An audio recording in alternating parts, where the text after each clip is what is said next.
Joining us more now is Daniel Artesi from Stock Doctor. Daniel, welcome to Wednesday. Election day, looking for a result that may be some time off yet.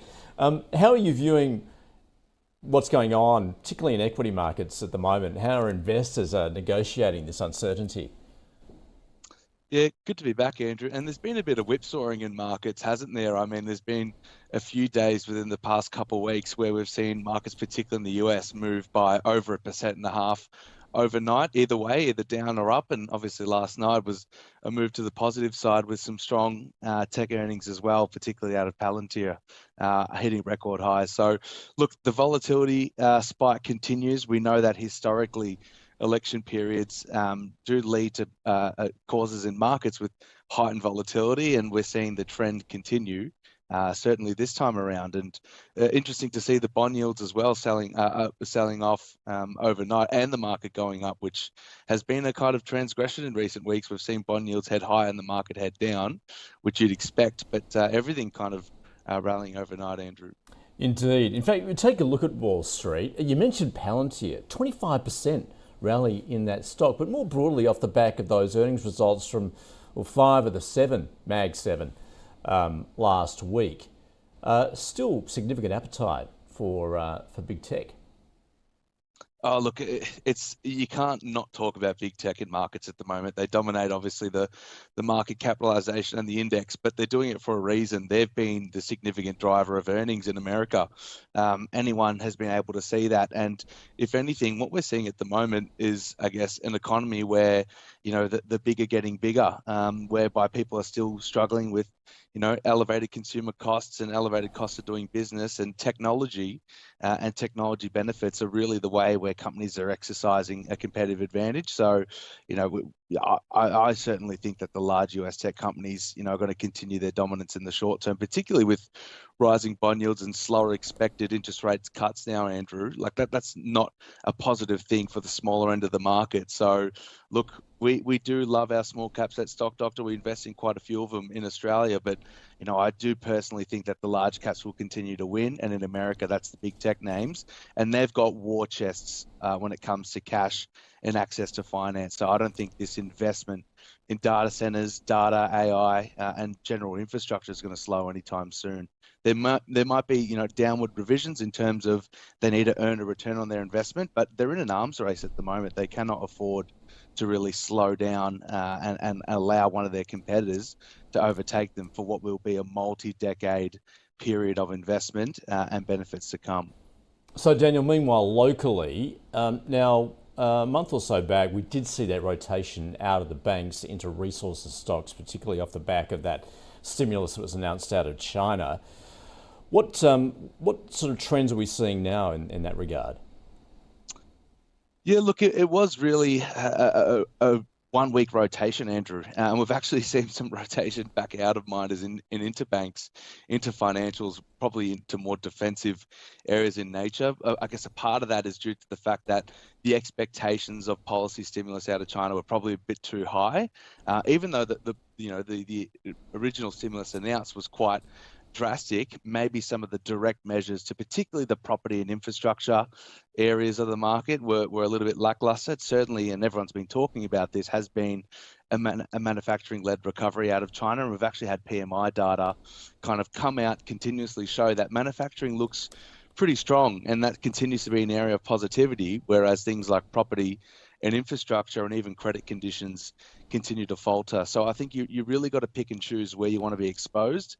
Certain commodity sectors have actually been very strong. One in particular has been aluminium, more so due to the supply constraints in areas like the bauxite market out of Africa. So there have been areas which have actually done well. The others are obviously precious metals, but you really got to pick and choose and have a strong investment thesis, in my view, Andrew, at this point for mining companies, because it's not just an easy money game at the moment. There's certainly difficult conditions, and with iron ore at $105 a ton, profitability for these large miners is still going to be excellent.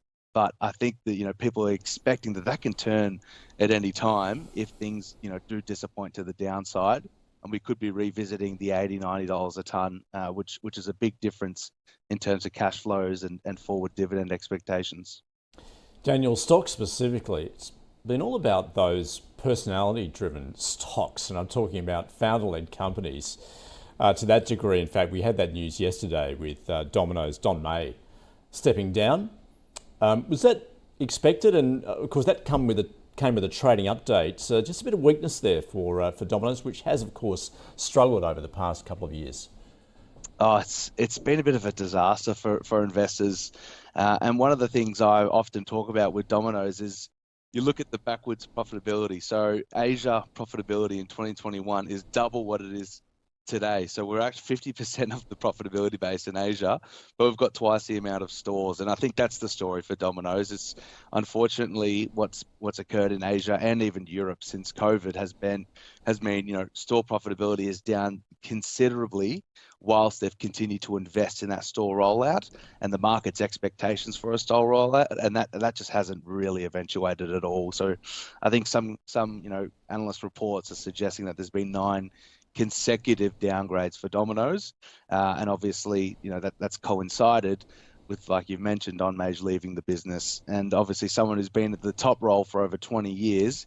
It is a pretty seismic move for that to happen, but I think it was arguably expected. And the chairman, Jack Cohen, has kind of been putting some comments out there in recent times that a transition was into place, and the gentleman coming into the role has actually been in an advisory position for 12 months, so you can kind of see it's been an ushered move, so to speak. But the thematic, like you've mentioned, of these founder-led business, or at least business with very well regarded or highly regarded skin in the game leaders, it's just been an incredible thematic to talk about for 2024, and I think something we're going to look back in the history books in business as a year to remember for a long time. A lot of excellent case studies.